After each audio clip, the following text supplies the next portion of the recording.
এই মুহূর্তে আমি আছি রাজু ভাস্কর্যের সামনে। রাজু ভাস্কর্যে ছাত্রলীগের যে পূর্ব নির্ধারিত সমাবেশ বেলা দেড়টায় ছিল, যদিও সেটি শুরু হতে দেরি হয়ে গেছে। তবে এই মুহূর্তে রাজু ভাস্কর্য ঘিরে ঢাকা বিশ্ববিদ্যালয়ের যে টিএসসি চত্বর, সেই টিএসসি চত্বরে ছাত্রলীগ নেতাদের ব্যাপক সমাগম এবং বিভিন্ন রাস্তার মোড়ে মোড়ে তাদের অবস্থান দেখেছি, অনেকের হাতে লাঠি সোঁটাও আমরা দেখেছি। এই মুহূর্তে কথা বলছেন ছাত্রলীগের সাধারণ সম্পাদক। এখানকার যে পরিস্থিতি, ছাত্রলীগের সভাপতি কিছুক্ষণ আগে কথা বলেছেন সাদ্দাম হোসেন, তিনি বলেছেন যে কোনো অবস্থাতেই কাউকে ছাড় দেওয়া হবে না।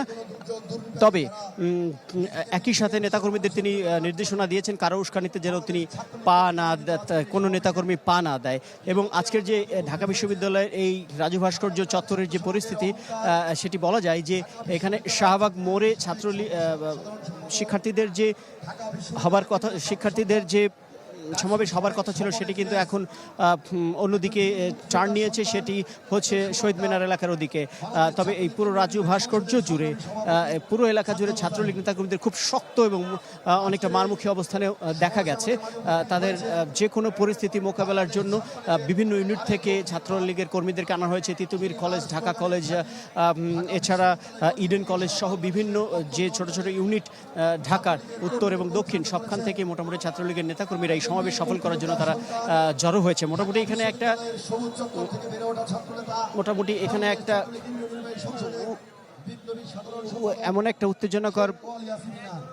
এমন একটা উত্তেজনাকর পরিস্থিতি এমন তৈরি হয়েছে, যেখানে এই সমাবেশ যদি এভাবেই ঠিক থাকে তাহলে তারা শান্তিপূর্ণভাবে এই সমাবেশ সফল করতে চান। কোনো রকমের অস্থিরতায় তারা পা দিতে চান না। ঢাকা বিশ্ববিদ্যালয়ের যে দোয়েল চত্বর থেকে যে রাস্তাটি এসেছে এবং অন্যদিকে শহীদ মিনার থেকে যে রাস্তাটি এসেছে, আর একদিকে নীলক্ষেত থেকে, মোটামুটি এই রাজু ভাস্কর্য চত্বর থেকে শুরু করে আশপাশের সবখানেই ছাত্রলীগের নেতাকর্মীদের অবস্থান রয়েছে। আমরা দেখতে পাচ্ছি ছাত্রলীগের কেন্দ্রীয় নেতারা কথা বলছেন এবং ছাত্রলীগের বিভিন্ন ইউনিট থেকে যারা এসেছেন তারা কিছুক্ষণ আগে পুরো এলাকায় খণ্ড খণ্ড মিছিল নিয়ে তারা কিন্তু মহড়া দিয়েছেন।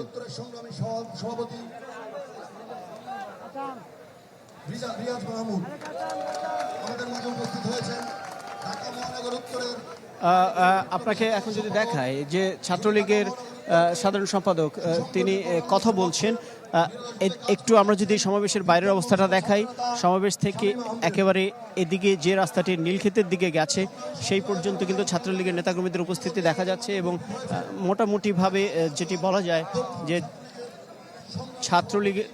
ছাত্রলীগের নেতাকর্মীরা বেশ শক্ত অবস্থানেই আছে। গতকালকে যে পরিস্থিতি তৈরি হয়েছিল সেই পরিস্থিতি থেকে আজকে ছাত্রলীগ নমনীয়তা দেখাবে বলে একটা ধারণা অনেকেই করেছিলেন, কিন্তু সেরকম কোনো এখানে অবস্থা নেই, বরং ছাত্রলীগ কঠোর অবস্থানে আছে। বিভিন্ন ইউনিট থেকে হাজার হাজার নেতাকর্মী এখানে জড়ো হয়েছে। দর্শক, এই মুহূর্তে আমরা যেতে চাই মহাখালীতে, সেখানে আছেন আমাদের আরেক সহকর্মী সজল সাইক। আপনার কাছে কি খবর আছে?